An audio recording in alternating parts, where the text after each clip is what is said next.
relate. I'm 35 now, and so I'm a little bit slower.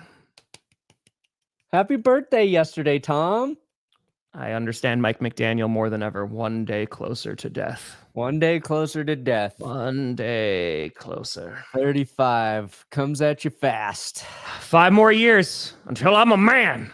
I'm 40. That's right.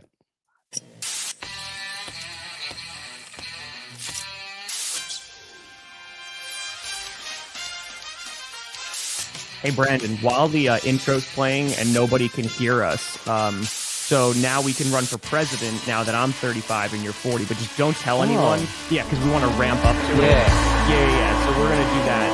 We're going to bring back all the drums. If Stephen A. Smith can do it, we definitely can. Yeah, no, we definitely can. But yeah, don't say anything, though, because the show's about to start, and I don't want to. Oh, baby. We here. I'm a man. I'm not 40. I'm 58.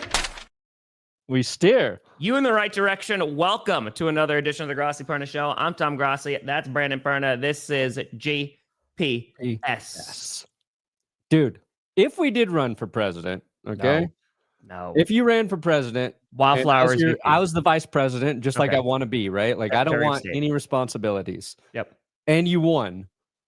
I feel like the worst case scenario would happen, and you would get assassinated very quickly. Yeah. And then I would have to assume the role that I didn't want at all. Correct. No, that would 100%. I did. That would 100% happen. Yeah. But it could be, right? Like, I get assassinated, just out and about, whatever. But I also could see, like, I fall down the stairs, right? Or like it could just be like, I did it, and then I'm like, Tom, every time you leave the White House, you're wearing a suit, but your shirt underneath is a bullseye. Why are you doing that? It's just a Packers jersey. I don't know what you mean, guys. Just, I think a State of the Union with a live chat really could do something. I don't know what it could do, but it could do something. Did you see Stephen A. Smith raking in about $40 million a year right now? He's averaging 20 mil from ESPN, and then he's got a 3-year, $36 million with Sirius.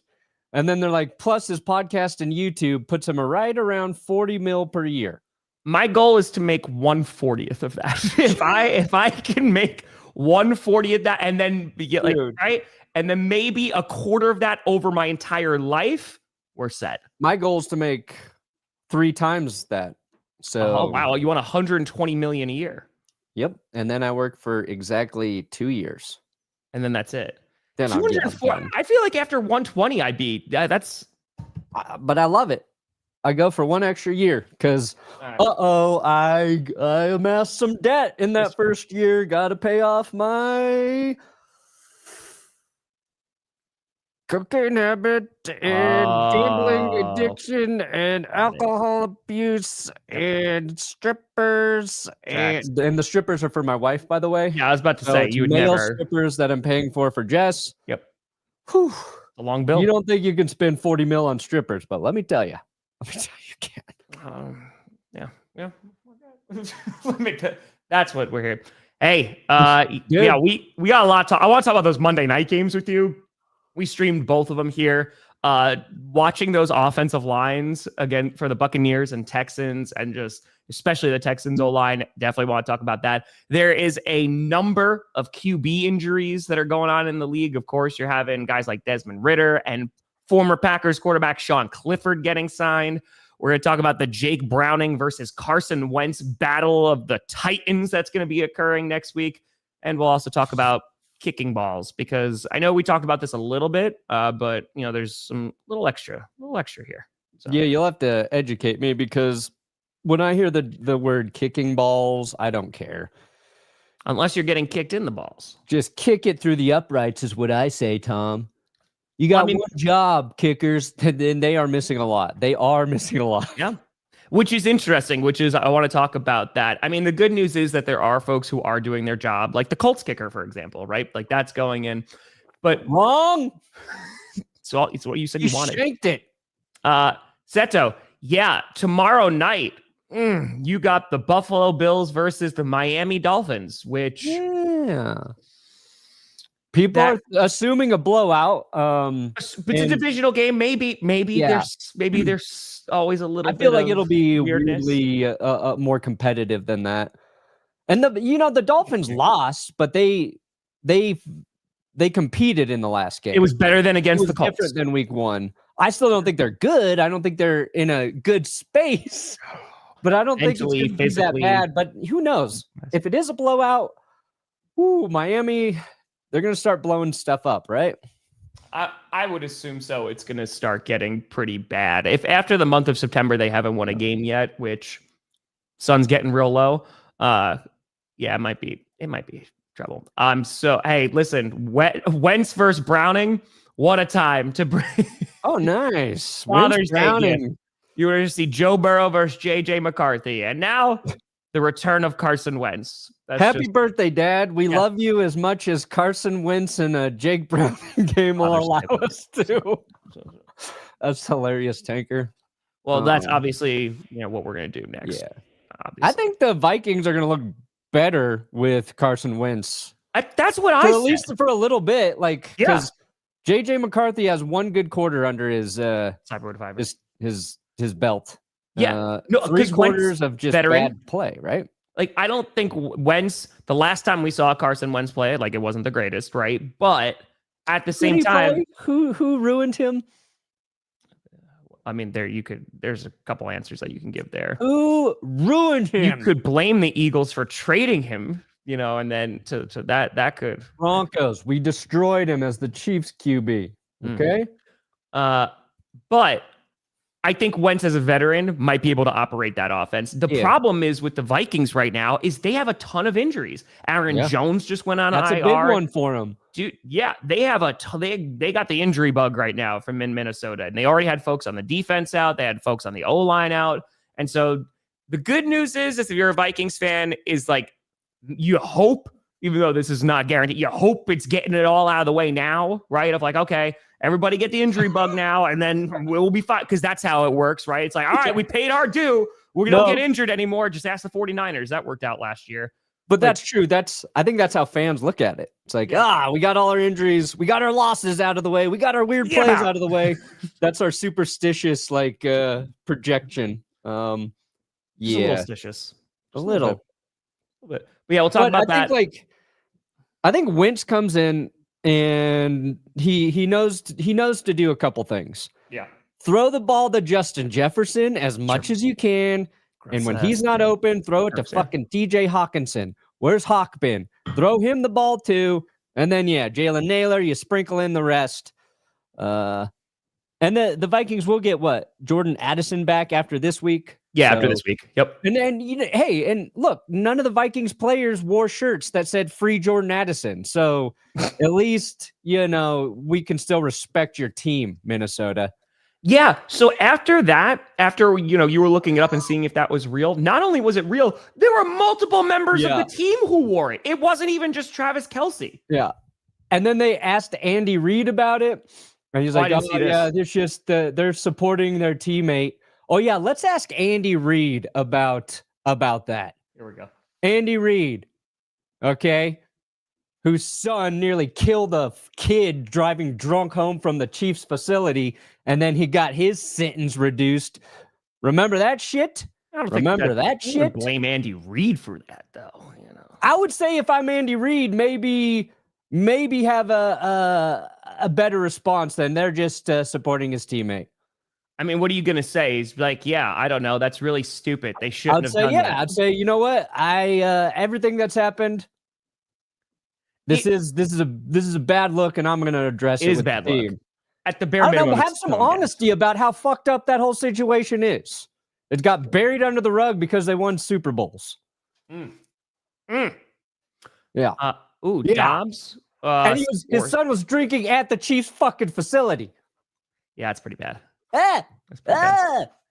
I would say maybe Dobbs. Dobbs is probably going to get a good amount of looks. Yeah, I mean, Perna could answer this. Cortland Sutton not doing a whole lot so far, but I mean, again, the offense looked better, so that's something. No, Sutton was involved week 1. That touchdown, right? He had that touchdown in week 1. Yes, our lone passing touchdown. Week Week 2, I think a pass interference penalty and not much else. But that like Troy Franklin was getting most of the targets. So like the Broncos offense though was better against the Colts. Like I don't care who's catching passes.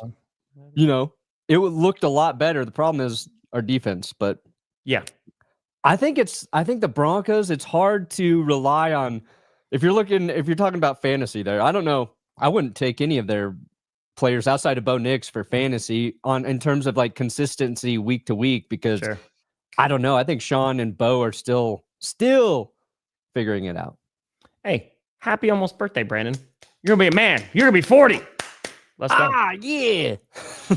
Officially in the mid-30s. Here it doesn't get better. 40. Yeah, it's just like the year before. I got 5 more years. Yeah, I feel like I don't know, man. We'll see. What? I don't know. I was going to comment further, but who cares? Let's talk about Monday Night Football if you're cool with that. Yeah, I like Monday Night Football. Let's talk about that Buccaneers Texans game. First of all, I'm gonna sandwich this, Texans fans. Okay, your defense looks really good. I really like the Texans defense. They are hitting incredibly hard. They are able to stop the run. They're able to get after the quarterback. I know that Tristan Wirfs is out for the Buccaneers, and that definitely does make a difference. But Baker Mayfield was under siege all night, and they already had a good pass rush last year, right? So the good news is that the defense looks really good. The bad news is that offensive line and offense as a whole, yikes. CJ Stroud had almost no time to throw. When he was running backwards like 10, 15 yards on a bunch of plays, just trying to escape the pressure. He was having this much time. It felt like there was defenders in the backfield almost as soon as he snapped the ball. And that offense really struggled. I know Nick Chubb had a touchdown, which I'm always happy to support Nick Chubb. But yeah, that's a bit of an issue. And you look at Laramie Tunsil, right? Penalties, the whole 9 yards. I was talking to Pastor about this yesterday, who's a Texans fan. And I was like, listen, I know Texans fans were kind of like, hey, let's get rid of them. Penalties, talks about the locker room stuff, whatever. But he could block. When he wasn't committing false start, he could block Laramie Tunsil. And it feels like there needs to be additional support there, or it's going to be a very long season. Because when they can run the ball, and Joe Mixon's obviously out, they can be effective. But yeah, man, it just doesn't seem like Stroud has a lot of time. Yeah, I think Stroud's got to be better though too. Because if you just look across the field, Baker Mayfield playing without Tristan Wirfs on his offensive line. They lost Luke Godecki after a series. So they're shifting guys around, and Baker was under, I felt like, quite a bit of pressure from the Texans all night, and they figured out a way to win. And I think the way the Bucs have won the first 2 weeks, it's happened in the final minutes of each game. Yeah. That's impressive. You don't like that the Bucs had opportunities to put that game away, and they didn't. And the Texans were gifted a lot of opportunities in the fourth quarter, and they got the lead, but it was the missed field goal. They had the punt return that was a flag that the refs picked up. They blocked a punt, and they should have scored on all of those after all of those situations. Sure. But Tampa's defense had the Texans were down at the 2-yard line. So it was first and goal from the 2, and Tampa's defense turnover on downs. That happened, I think, before all that shit I just said. They also sacked him for the 2-point conversion too. Yeah. So their defense, that goal line stand, that to me was the most critical series for Tampa Bay until, that final touchdown winning drive that Baker got free on 4th and 10 and rushed for one. And Tampa's a team they're without a lot of key players on offense right now, and they're getting it done. And they're just going to get better, assuming, other people don't get hurt, and that's a dangerous thing to do, but that's what you got to like if you're a Bucs fan. Yeah, it's sure and see. Yeah, for the Texans, again, I have a lot of faith in that defense. I just don't know how because it's like you said, Stroud, there's definitely things that he can be better. with. Like there was some flashes, 100%, but it's just that O-line, man, is tough. Yeah. It's brutal right now. And that division, the Colts are 2-0, but that division's open. But with the Texans starting 0-2 because they lost against the Rams in week 1, that's a little bit of a hole already that they have to dig themselves out of. And I completely agree with you for the Buccaneers because they already seemed like to be they were going to be competing for that division, right? And I think that they're going to be one of those teams, I mentioned this in Power Rankings yesterday, that if they make the playoffs, which I think they will, they're going to be one of those teams that teams don't want to face because they're a pretty balanced offense, right? Their defense, I want to see what that pass rush looks like not against the Texans, right?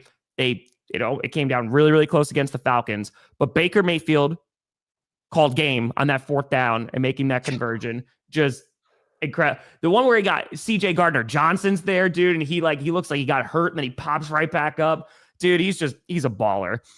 They have a good run game in Rachaad White and Bucky Irving. Rachaad White had a couple of really big runs on a few key drives. So, yeah, man, it's exciting, I think, if you're a Buccaneers fan, because it's like you said, to be able to win these 2 games, especially a divisional game where I know they had problems with the Falcons last year, and not have Tristan Wirfs and not have Chris Godwin, and Igbuka is going to continue to develop. Yeah, they should be a pretty fun team to watch going forward. Scorch, what a hundo. Happy belated birthday, Tom. Hope it was a great day for you. Also, I'll be an old man with you in about 2 months. Oh, Scorch, you're welcome. The Senior Citizen Navigation Show. Yeah. We'll navigate you to your Miralax. I'm gonna give you Scooter. Johnny John John. Woo! That's right. That's right. So you're saying, thank you, Scorch. You think Baker Mayfield is really good? I think he's a good quarterback. Yeah. Yes.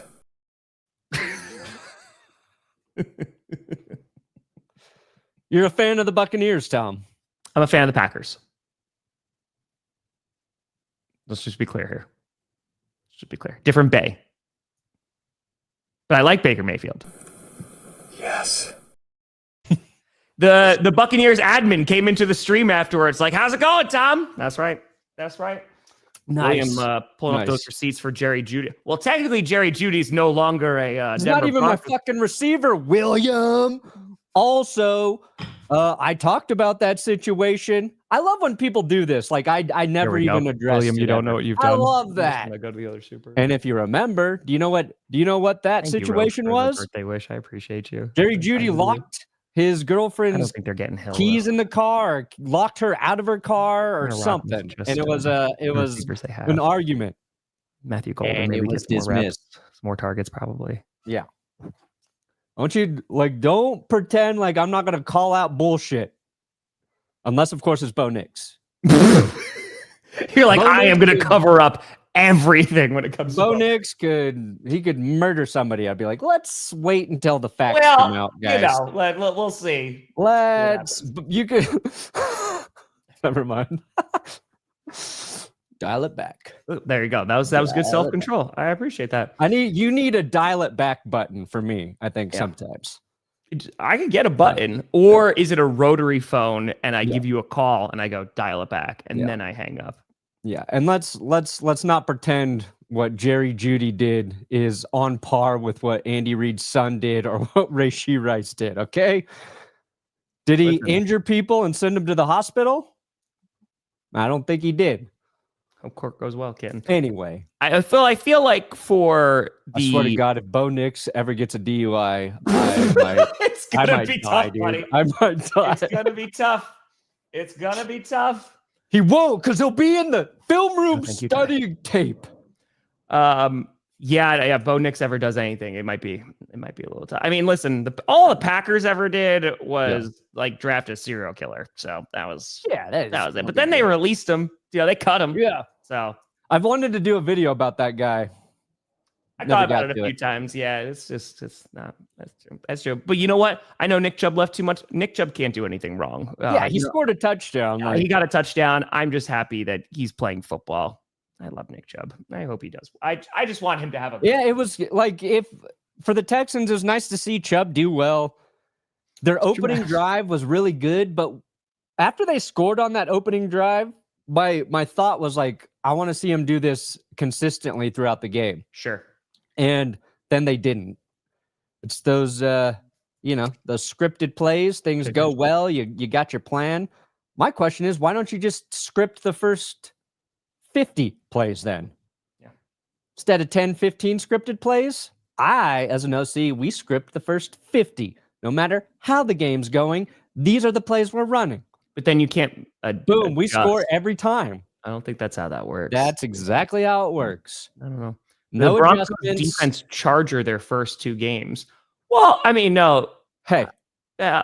They only lost one of them. Yeah, so. First of all, our defense carried us through the first game. Good the God. First game, that was all defense. They had 6 sacks in that first game, Ashley.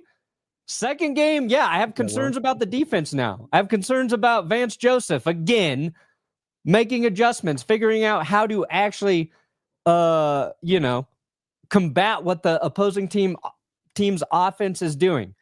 Pat Surtain sprained his ankle. I think that limited his production. Zach Allen hasn't been the beast that he was last year yet, and our linebackers are liabilities. So they've got some stuff to figure out. Now, the Chargers, who played the second Monday night game, they started a Charger both weeks, and they survived it. So if you're a Chargers fan, you're like, uh-oh, are we really this good? Are we able to beat the thing that beats ourselves, the Chargering? And I think the answer might be yes, Tom. Might be because of that defense. Yeah, about 3 hours ago, I saw that. The Commanders signed Preston Smith, former Green Bay Packer, also former Pittsburgh Steeler. When he was to the Steelers, it didn't look like there was a lot left. Yes, we've played him as an edge rusher, but also as a corner, and we just put him out in coverage. Yeah. So that was the time. I think it's kind of a depth piece that you're going to have here. It's not going to make that team any younger because Preston Smith is a little bit older, but maybe even just coming down as a rotational guy on third down. I think that's assuming that's why you're going to make that signing. I do want to talk about the Chargers, and no, Ox, that might sound crazy, but I would not trade Jordan Love away for Joe Burrow, and it has nothing to do with Joe Burrow. I think it just because you just paid him a whole bunch of money. Besides the injury that he had last year, he's been staying relatively healthy, and on top of that, he's gelling with the wide receivers, and they're building that chemistry as a younger team. So I don't want to take that away. While Joe Burrow is a better pocket passer, I like right now what they're doing with Jordan Love. And also, real quick before we talk about the Chargers, Jayden Reed had surgery, and he had BOGO surgery. I don't know if he got a deal on it, but he had, the collarbone surgery because, he fractured his collarbone against the Commanders. He also had foot surgery because he's like, hey, while you're in there, might as well. But he was all drugged up and went on Instagram Live after that. And he was Packers gonna Super Bowl. He legitimately is like, I don't even care, bro. He's like, Packers to the effing bowl. To the bowl. That shit was pretty funny. First thing that your wide receiver says after getting out of surgery and is all drugged up, Packers to the Super Bowl, baby. I've never had more faith. Let's go. Yeah, that guy better retire a Packer. That's all I'm gonna say. Let's go. So, yeah. Pretty good. I would not trade Jordan Love for Joe Burrow as a Packers fan. Yeah. I mean, again, I love Joe Burrow. Quarterback to be hurt every year? Yeah. You do worry about it a little bit. We have a better offensive line, at least in Green Bay. Yeah, I don't know. I think Joe Burrow's going to find a way to get hurt. He hurt his hand throwing. That was a weird foot injury. And I'm not saying it's his fault. I'm just saying, he's just got terrible injury luck. I don't know if switching to the Packers fixes that. Yes, speaking of the Chargers, before we jump into their game, Khalil Mack, who it looked like he suffered a significant arm injury. His elbow got dislocated. Yes. Thankfully, it's not as significant. He's going to miss a few weeks. A dislocated elbow. I thought he broke his arm. It looked bad. It was backwards. It was bent the wrong way. It did not look good. So a dislocated elbow, which, by the way, I say this, and if I ever dislocated my elbow, you would never hear the end of it. I would whine for months on end. And then I'd be like, remember when I jumped through a table and I still bitch about it 2 years later. So it's more my back. But yes, thankfully it wasn't as serious as it looked. But talking about the Chargers, that defense, man, I know Geno gifted him a few because he was just throwing into double coverage at times. But that defense looks good. That looks right. I didn't think Genty was going to have a good game. I thought it was going to be back-to-back down weeks going against the Patriots run defense and now the Chargers run defense. I don't think that's He might not be great in pass blocking, but I think that might get better as the season goes along. But Chargers defense definitely looks surreal. Yeah, and they're circulating that one clip of him whiffing or not knowing who to block of Genty. I think the Raiders' offensive line isn't doing Genty any favors in terms of run blocking. Maybe Genty's not as good as we thought. We'll see. To be determined on Genty. Geno Smith needs to get his shit together. It's going to be fun to watch Geno and Sam Darnold because week 1, Darnold didn't look good. Week 1, Geno did. Then they kind of reversed. Sam Darnold played better. But I think Geno learned how good the Chargers defense might still be, and they were one of the best defenses all of last season. Yeah. And now their secondary is really good. I saw the super chat earlier about Deion Henley. That linebacker is very good. Oh, great. Very good week 1. I was like, oh shit, yeah, let's pay attention to Henley. And he played well last year too. Like Chargers fans know. But then he was just everywhere. Like him and Derwin James, they're like 2 linebacker safety hybrids who can cover when needed. They can play the run. They're just all over the field. Henley had that sack late to really seal it for the Chargers. And that's when I was saying the Chargers started to charger in that game. They turned the ball. They fumbled twice. Yeah. In the last half of the fourth quarter, giving the Raiders opportunities to actually get back in that game.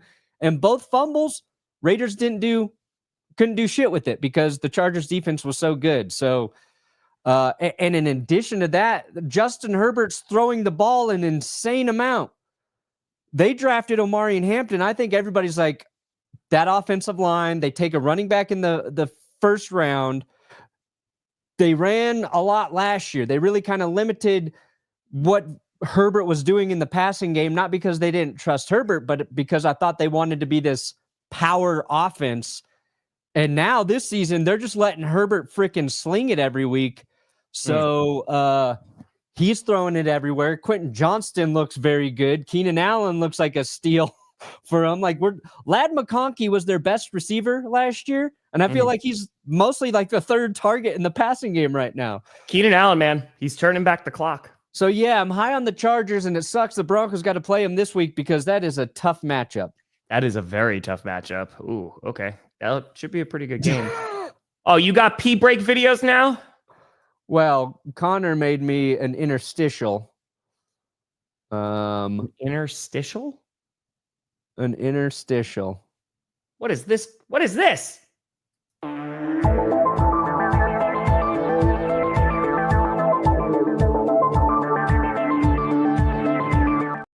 Sorry, that's what they wanted to hear. I had to switch. Ah, gotcha. That is true. Quentin Johnston, he's looking good. He's catching the ball. That's all he had to learn how to do. He is catching the ball. Yes, he is. He just had to learn to fucking catch. And he's like, all right. Oh, wait a minute. With my hands? And that did it. If you're the Raiders, starting 0-2, Geno Smith had a tough night. And it feels like... No, they're 1-1. They're 1-1. 1-1. So very sorry. They're 1-1. Apologies. They beat the Patriots week 1. Yes, they did. Apologies.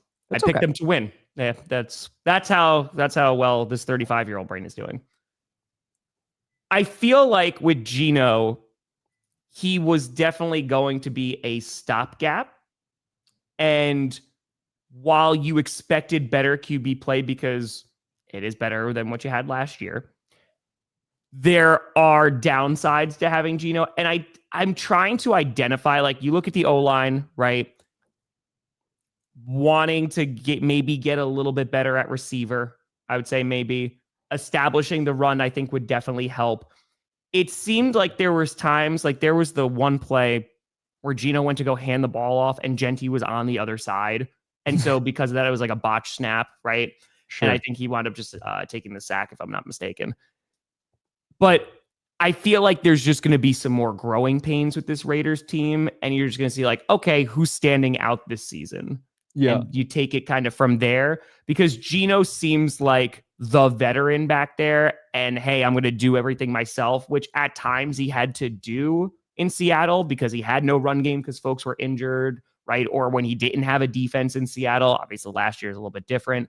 And I feel like he's taken that kind of mentality here as well. Yeah.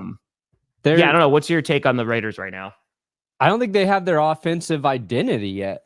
I think like with Pete Carroll coming in, I assumed they would be running the ball more, right?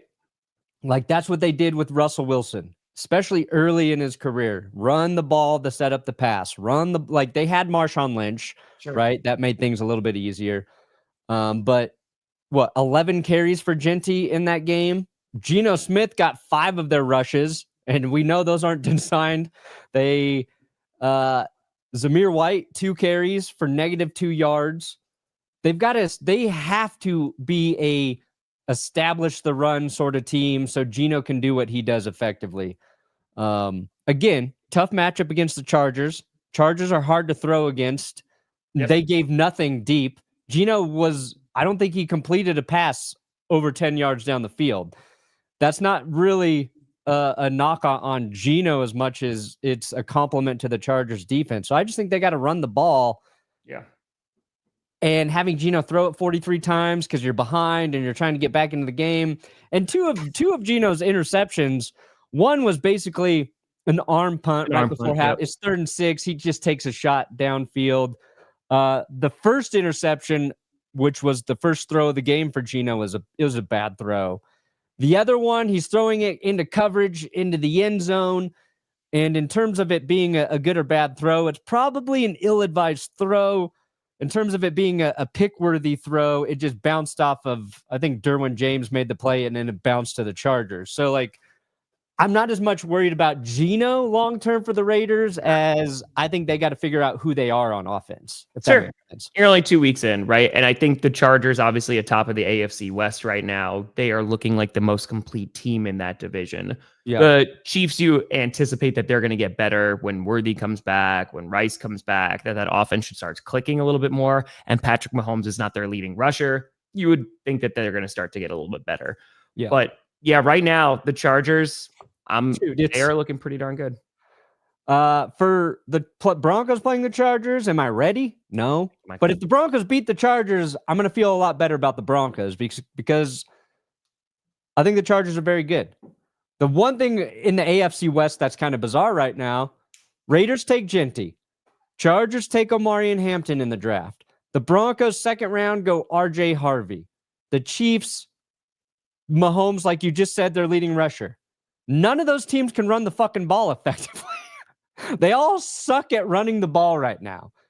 And Omari and Hampton didn't do himself any favors for the Chargers because late in that game, he fumbles the ball and gives it right back to the Raiders. So I think we're going to see more of Najee Harris in the short term here until Hampton develops a little bit more. Trust, Omari and Hampton again. Sure. Dude, Danny Dimes. That's it. Danny Dimes. Yeah, so a couple of QB signings that we got because with all the QB injuries that we have, the Bengals were calling up the Green Bay Packers going, hey, is Malik Willis available? Thankfully, that did not turn into anything because I didn't think the Packers were going to get rid of him because this is the first time that the Packers have had. It said yes for Jamar Chase. Easy, straight up. Easy. How much do you think he's worth? I thought the rumor I heard was a 5th and a 6th. I think that was offered. So there was no shot that they were doing that. When you have a reliable backup that can win games as a starter, you're not going to be giving him up, especially when you're trying to go to the Super Bowl. Yes. So I think you're looking 3rd rounder, somewhere around there. Yeah, you got to you have to entice the Packers to get that because. If you're the Packers GM, you're looking around the rest of the league right now and you're like, oh shit, there's a lot of quarterbacks hurt. You know what? Maybe having a guy who's going to win us a game or a couple games if needed is smart to hold on to. The Vikings, they're going to be rocking with Carson Wentz. We'll see how that goes. Yeah, people were calling about Quay Walker. So sorry for the Packers, but the Packers are like, we're extending him. So. Then you got Jake Browning, who the Bengals know. They're familiar with Jake. A couple years ago, we had the Jake Browntown revolution with the Bengals. He can win games for them.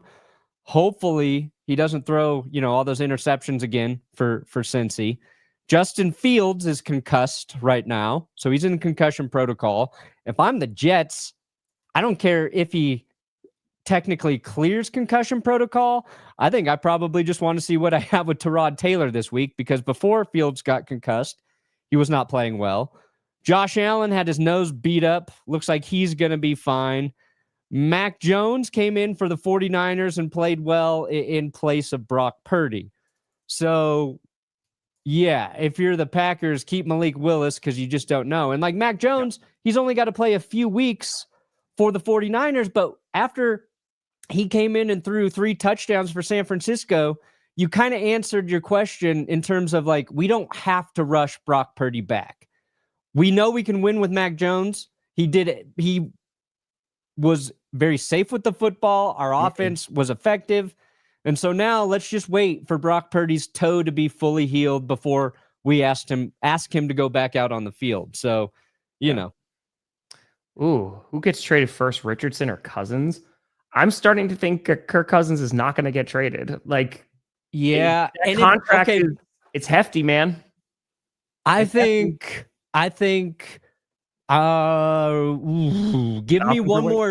me one more week of Daniel Jones, and I'll say Richardson. But if you're a Vikings fan, would you rather have Carson Wentz starting for you this week or Kirk Cousins? And I'm not talking about logistically, how do we get Kirk Cousins here to the Vikings? I'm saying if you could just have either one coming out and starting for you this week, who you taking? I mean, it's probably Kirk. I mean, like, you got to get Kirk Cousins in there, right? I don't know. Last time we saw Kirk, he looked like poo-poo. He looked bad. Poo-poo. Last time we saw Wentz, he looked really bad. Yeah. I'm ready for Jake Browning versus the Broncos. I'm ready. What does he have to do? Change his name to Lamar Jackson or Josh Allen? Or listen, if Lamar Allen, change your name to Lamar Allen. Change it to Lamar Allen. Lamar Patrick Allen. There you go. If Baker, I would love to be. If what would actually be, he's got to have like over 4,000 yards, like 4,500 yards, like 5 interceptions and like 40 touchdowns, like somewhere around there, because he does not have the pull, I would say, like with maybe the voters that Lamar Jackson and Patrick Mahomes, like, you know what I mean? But his stats would just have to be out of this world. Dude, if he wins MVP, holy cow. The Cleveland Browns, it already aged insanely poorly. But good God, man, I don't think that they would ever hear the end of it. And for good reason. Yeah, it's aging not only like milk, but like raw milk. Okay, that's already got a bunch of bacteria in it. Did not get pasteurized. Turning ripe. Baker's got to do 2 things to win MVP. One, he has to cut down on his interceptions over the course of the season, right? Like, that's the one knock on him, is he's always going to take risks and he's going to throw the ball to the other team. And against Houston, he had 1 or 2 possible picks dropped. So if he keeps his interception, say, under 10 through the course of the season, that could help, because the rest of his numbers are in that category. He's got the touchdown passes. He's got the yards. The other thing, the Buccaneers have to run away with the division. They have to have over like 12 wins, I think. They need to be at least a 12-win team. Sure. In addition to Baker reducing his picks, I think, to be considered for an actual MVP. They got to be better than the 4th seed, basically, right? Yeah, they're going to win the division, and then they're like a little bit better than some of the other NFC teams. Because they've been winning the division, but it's like, how many wins did they have last year? Yeah, I mean, it was because the Falcons were leading that division for a bit, and then they were able to choke that. Let's see here. Falcons. They've been like 10 in that 10-11 win area, right? I believe a little bit more. Yeah, I believe so. If I'm not mistaken. I'm just trying to double check my brain. Give me 12 wins 10 wins last year, 9 wins the year before, 8 wins the year before with that was Brady in 2022. So yeah, and they're 2-0 right now, and they've been doing that, but give me 12. Give me 12, Baker. Wanted to talk about, you were of course, we were talking about QB injuries, but real quick, I wanted to talk about all the missed kicks that are going on in the NFL because there's been a lot of chat in the chat of like why this could potentially be, because there was a rule change that happened prior to this season starting. So one of the resolutions from the owners meeting, this was proposed by Baltimore, Cleveland, Houston, Vegas, Minnesota, Philadelphia, and Washington, and it was accepted. So let me give you a tiny bit of a history lesson. Appreciate you, Sixers.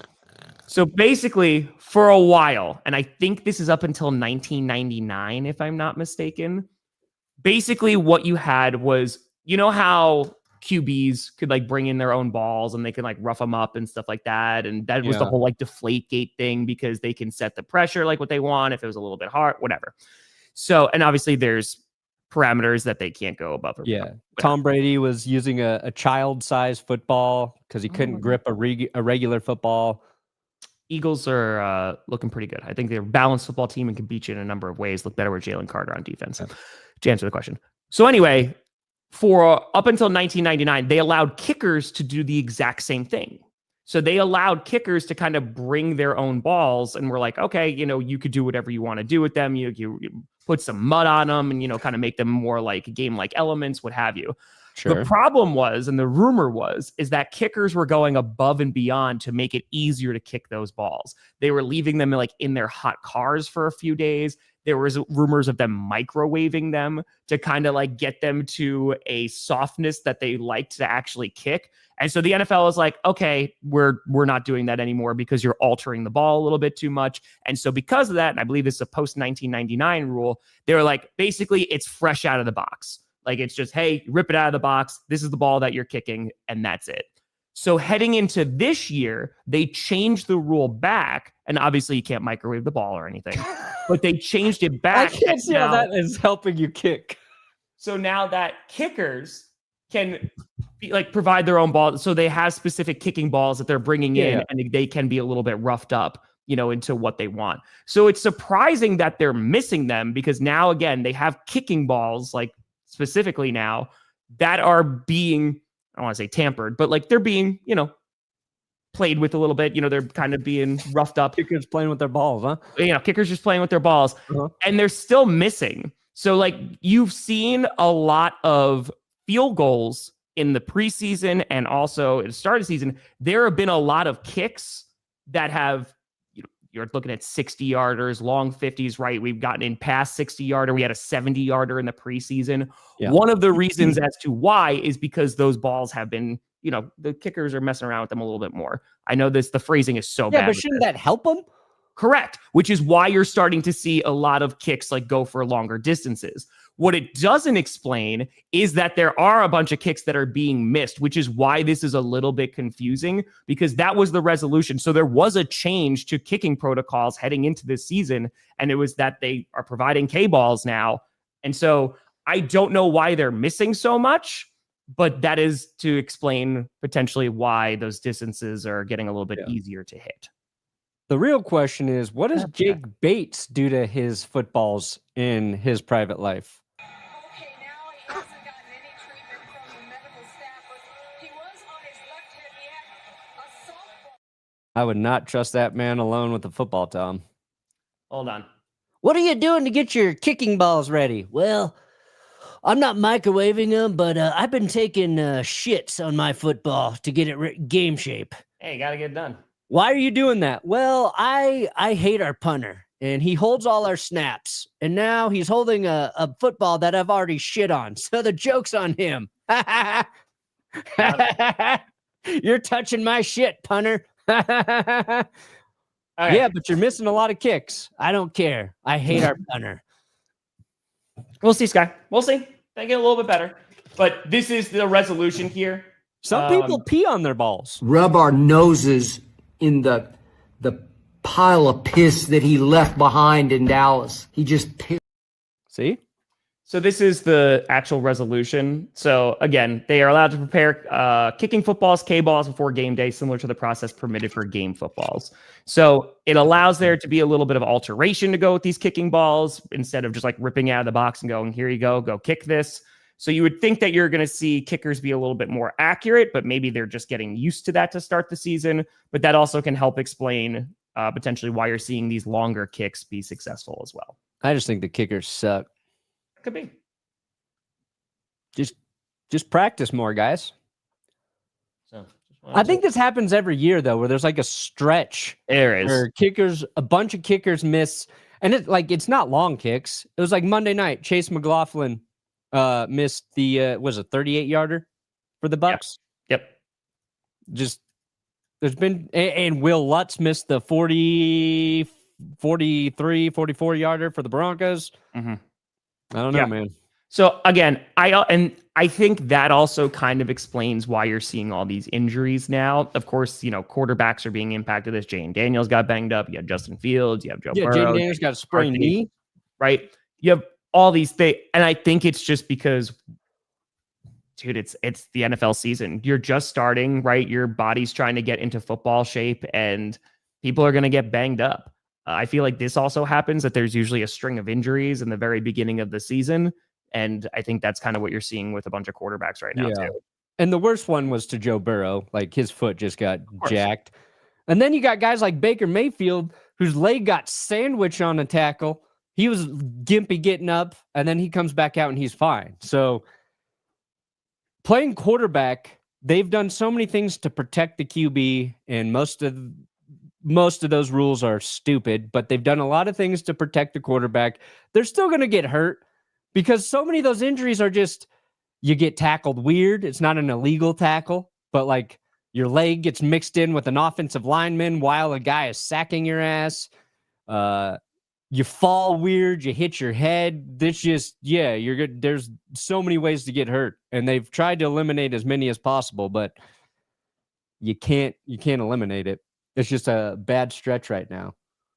Someone was mentioning about the amount of touchbacks and stuff and how much they're down. I will say this year I feel like was a little bit more noticeable than last year. I feel like there are significantly less touchbacks. Like the kick return rates like it through the roof. I think that they have found I think being up at the 35 has incentivized teams enough. It's like, okay, like hell, you saw it against the Bears Vikings, right? Like actually having some psychology behind it of like trying to kick it as far as you can, and the consequences of that. So I do think that they have found, at least for now, like a good compromise of, all right, I think this has made the kickoff a bit better. Yeah, no, I mean, there's way more kickoffs. I think the return rate, what was it? It's an astronomically up. So yeah, if you wanted the kick returns back, they are back. Yeah, I mean, that's what I would still just kick it out of the end zone, honestly. But 35, I think, is a good enough incentive, though. Yeah, it's. I don't know. There's like been, was it week 1? The Broncos almost let one go. It scares me now. Yeah, and there's just something to worry about. Kickers are expected to do more now. Yeah, your special teams players better be good at tackling. That's true. Yeah, yes, you're not. Wrong. And the good news is, like over time, if this continues, we're gonna get our next like Devin Hester type player, which felt like was completely eliminated from the game because of kickoffs declining, and he was really good on punt returns. But we're gonna find somebody who you're like, you got to watch out and worry for that guy, and that's fun. Yeah, someone in this format is going to find a way to start like breaking loose, right? And that's where things are going to get really interesting, because it makes special teams more interesting. I mean, this is a pretty significant rule change. I don't know if it's as large as them moving, like the extra point back and not making that a gimme anymore, but it's up there in terms of like significant special teams changes. So yeah, I like it. And we saw like in the Patriots Dolphins game, they had a Washington returned the punt for this could be some growing pains.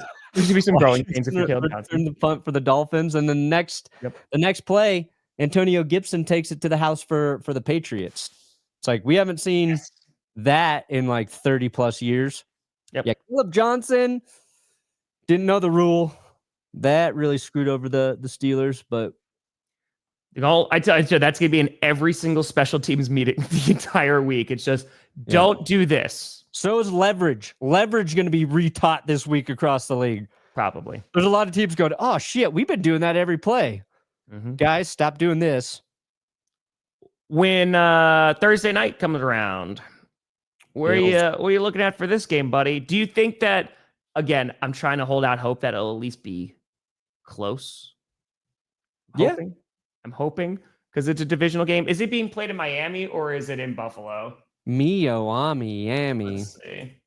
It is. It's in Buffalo. Oh man. I was thinking maybe if it's in Miami, the Heat, even though it didn't really help with the Patriots. Oh boy. Okay. This has potential to get out of hand quickly. If you're the Dolphins, I don't think we're at must-win territory yet, but the sun's getting real low. We're getting to that point where it's, hey, there needs to be signs of life. They were much better in week 2 than they were week 1 because week 1 they were basically non-existent. Yeah. So there was progress. They had a chance to win last week. Some penalties cost them. I mean, I think the Bills are going to win. I think we're just debating, like, is it going to be by a lot? Or is it going to be close? Yeah. Buffalo, they're firing on all cylinders right now. Their run game was really good this past week. James Cook was amazing. Joey Bosa, dear God, has been very good for the Bills. As long as that man stays healthy, he is affecting. He's got 3 forced fumbles so far for Buffalo. Old Joey B. That's a lot through 2 games. So, I think I think it'll be more competitive than we're thinking at the moment. But I really like what the Bills are doing.